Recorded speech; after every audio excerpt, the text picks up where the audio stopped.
Ma'am இப்ப தஞ்சாவூர் மாவட்டத்தில் நடந்த அந்த பள்ளிக்கூட இன்சிடென்ட் பத்தி இங்க தெரிஞ்சிருக்கும். அதுல மாணவர்களுடைய நிலை என்ன, இப்ப தனித்தேர்வு எழுதுறது அப்படின்னா அது சரியா இருக்குமா, பெற்றோர்களுடைய பயம்ன்றதும் நியாயமான ஒரு விஷயமா இருக்கு. இதுக்கு என்ன பண்ணா கரெக்டா இருக்கும், என்ன நடவடிக்கை?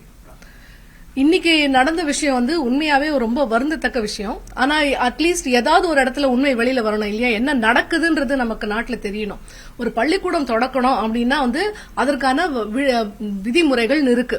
ஆனா அந்த விதிமுறைகள் எதுவுமே பின்பற்றப்படாம ஒரு பள்ளிக்கூடத்தை பப்ளிக் ஸ்கூல்ன்ற பேரை வச்சுக்கிட்டு சிபிஎஸ்இ பாடமுறையில் நடத்தப்படும் சொல்லிட்டு 10ஆம் வகுப்பு வரை மாணவர்களை அவங்கள என்ரோல் பண்ணி அவங்கள ப்ரிப்பேரும் பண்ணி கடைசி நேரம் வரைக்கும் அவங்களுக்கு உண்மை என்ன அப்படின்றதே சொல்லாம இருட்டுல வச்சிருக்க மாதிரி தானே இது.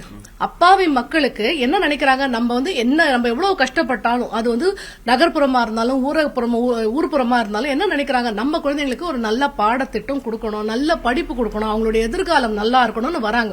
அப்போ விதிமுறைகளை மீறிய ஒரு பள்ளி நடந்துகிட்டு இருக்கு. இப்ப 10ஆம் வகுப்பு வரைக்கும் நடக்குதுன்னா கண்டிப்பா இது ஒரு 5 வருடங்களுக்கு மேல இந்த பள்ளி இயங்கிட்டு தான் இருக்கணும், 5-6 வருடங்களா. அப்போ நம்ம இருக்கிற டிஓ சிஓ லோக்கல் ஆபீஸ் அவங்க என்ன யாருமே விதிமுறைகளை பார்க்கலையா? இப்படி ஒரு பள்ளிக்கூடம் நடக்குது, இந்த பள்ளிக்கூடத்துக்கு லைசன்ஸ் இருக்கா அப்படின்றத யாருமே மானிட்டரிங்கே பண்ணலையா?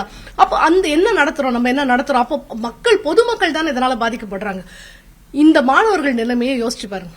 இந்த மாணவர்கள் இன்னைக்கு பெற்றோர்கள் வேணா சமாதானமா போயிடலாம், பள்ளி வேணா காலில் விழுந்துடலாம், பள்ளி நடத்தவர் காலில் விழுந்துடலாம், கலெக்டர் காலில் விழலாம், மந்திரி காலில் விழலாம், யார் காலில் வேணா விழுந்துட்டு மன்னிச்சுக்குங்கன்னு சொல்லிடலாம்.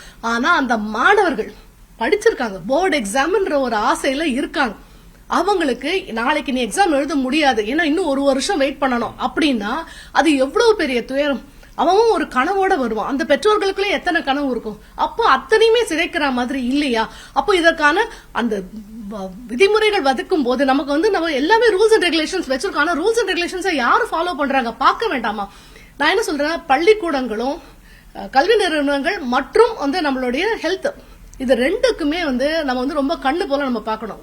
மாணவர்கள் இதுல அவ்வளவு தூரம் பாதிக்கப்பட்டிருக்காங்க. நாளைக்கு எக்ஸாம் அப்படின்னு நினைச்சுக்கிட்டு 1 வருஷமா ப்ரிப்பேர் பண்ணிருப்பாங்க. நம்ம எல்லாருக்குமே தெரியும் 10ஆம் வகுப்பு பொது தேர்வுனா வாழ்க்கையில எவ்வளவு முக்கியமானது.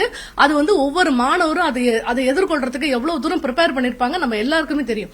ஆனா அதை பத்தி கொஞ்சம் கூட கவலை இல்லாம நான் போய் காலில் விழுந்துட்டேன், மன்னிச்சிருங்க, அடுத்த வருஷம் அவங்களை என்ஐஓஎஸ் மூலமா எழுத வச்சிடலாம் அப்படின்றது ஒரு விதிமுறைக்கு அப்பாற்பட்டது இல்லையா? மனிதாபிமானத்துக்கு அப்பாற்பட்டது இல்லையா? நாளைக்கு இந்த மாணவர்களுக்கு ஏதாவது ஒன்று இருந்தால் அந்த தாளாளர் என்ன சொல்லுவார்?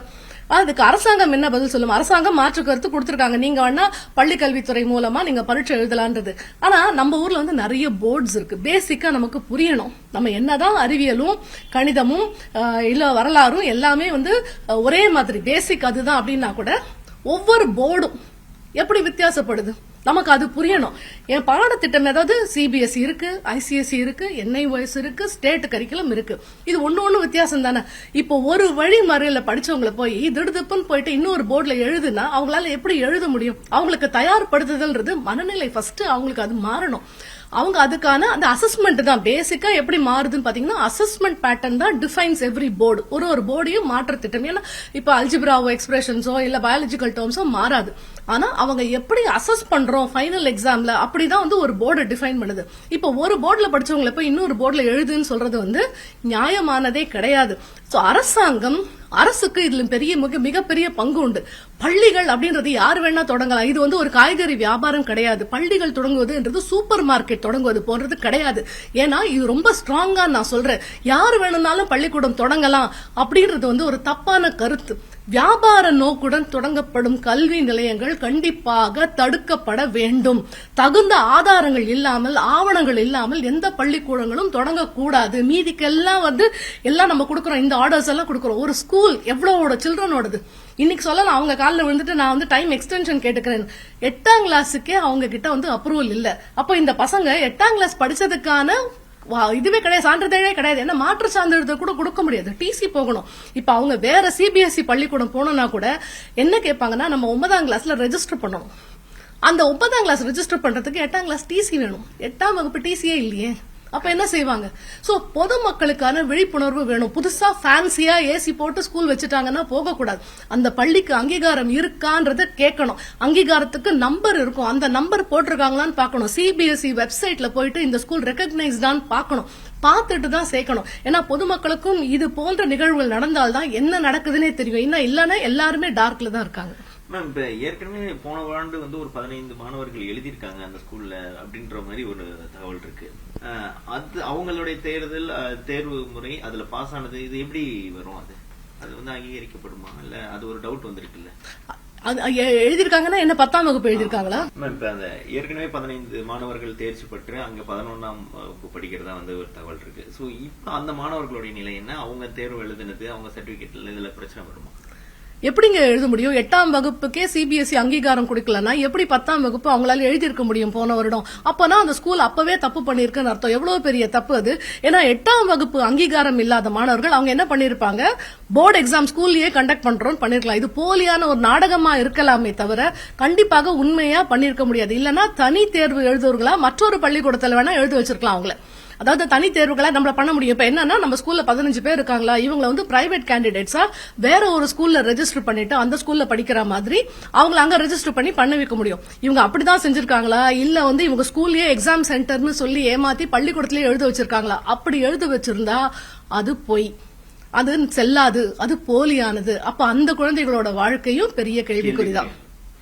ஓகே மேம், இது வந்து எந்த இடத்துல அலட்சியமா வந்து செயல்படுறாங்க? எந்த ஒரு தைரியம் அல்லது வந்து நம்மளை வந்து கல்வி அலுவலர்கள் வந்து செக் பண்ண மாட்டாங்க அப்படிங்கறதா, இல்ல நம்ம வாங்கிடலாம், அனுமதி வாங்கிடலாங்கிற நம்பிக்கையில இருந்து இது அலட்சிய போக்கு தாங்க காரணம். கல்வியை பத்தி தெரியாம நான் கல்விக்குள்ள வரேன் அப்படின்னா கல்வியை பத்தி தெரிஞ்சுக்கிட்டு உள்ள வரணும். நான் கல்வியை பத்தி தெரியாம இதன் மூலமா எனக்கு வந்து வேற ஏதோ ஒரு ஆதாயம் தேடுறேன், சமுதாயத்துல நான் ஒரு கல்வி தந்தைன்னு பேர் எடுக்கிறதுக்காக உள்ள வரலாம், இல்ல பணம் சம்பாதிக்க மட்டுமே எனது நோக்கமாக உள்ள வரலாம். அப்ப உள்ள வரும்போது எல்லா ஊர்லயும் நம்ம ஊர்ல இருக்க மாதிரி தான் நான் லஞ்சம் கொடுத்து எதையும் சாதிக்க முடியும்ன்ற ஒரு நம்பிக்கையில யாருக்கா இருந்தாலும் என்னால பேசி சமாளிக்க முடியும்ன்ற தைரியத்துல கூட இது பண்ணிருக்கலாம். ஆனா இது மாணவர்களின் வாழ்க்கை, இது கல்வி, இது விளையாட்டு அல்ல. எல்லா தாளாளர்களுக்கும் இதை கண்டிப்பா புரிஞ்சுக்கணும். இது இப்ப மாணவர்கள் தனித்தேர்வு எழுதினாலும் அவங்களுக்கான ஒரு வருஷம் வேஸ்ட் ஆயிடுச்சு, அவங்களுடைய கரியர்ல இருந்து எல்லாமே பிரச்சனை தான். உண்மைதான். ஏன்னா மாணவர்களோட வாழ்க்கை இப்ப ஒரு வருஷம் பிரச்சனை முடியல இல்லீங்களா?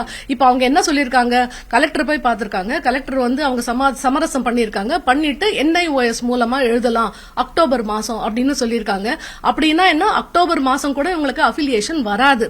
சோ ஏன்னா அதனாலதான் NIOSன்றது நம்மளுக்கு வந்து தனி தேர்வு மாதிரி தான். சோ அது அந்த தனி தேர்வில் எழுதல அப்படின்னு சொல்றது, ஏன்னா அதுக்குமே ப்ரிப்பரேஷன் தேவை. ப்ரிப்பரேஷன் இல்லாம பண்ண முடியாது. அப்ப அவங்க 6 மாசம் அதுக்கு வெயிட் பண்ணாங்கன்னா அடுத்தது 11th 12th அவங்களுக்கு அப்படியே எல்லாமே பாதிக்கும் இல்லையா? இந்த NIOS அப்படின்னா என்னன்னா National Institute of Open Schooling. இது வந்து ஒரு அரசு அங்கீகரிக்கப்பட்ட படிப்பு தான்.